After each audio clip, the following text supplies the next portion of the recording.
Want your text to follow a moving subject like this? In CapCut, it's called motion tracking. I'll show you the exact clicks and the fixes if it slips. Step 1. Drag your video onto the timeline. Click the clip so it's highlighted. Step 2. Add text. Click text, then click add text. Type your word, like subscribe. Step 3.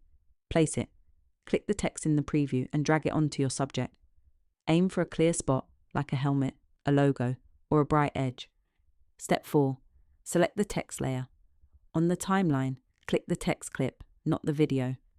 If tracking is missing, you click the wrong layer. Step 5. Track it. On the right, click tracking, then motion track. For direction, choose forward. If you need it to track both ways, choose both. Click start and let CapCut analyze. Hands off the mouse until it finishes. When it's done, I press play.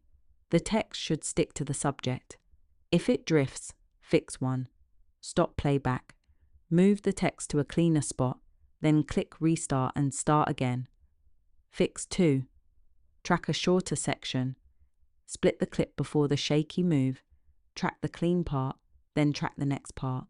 If the subject leaves the frame, cut there and track again. Make it look natural. Change the size and pick a bold font. Add a soft shadow so it stays readable.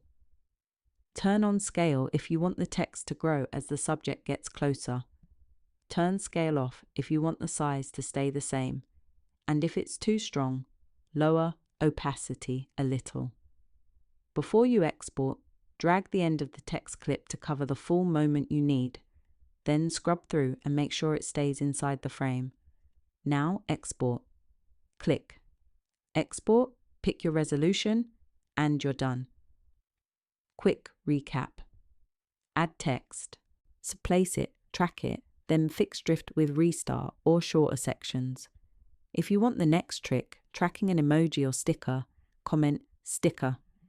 If your TTS voice reads faster than normal, tell me the WPM or speed setting, and I'll tighten it to match 160 seconds even closer.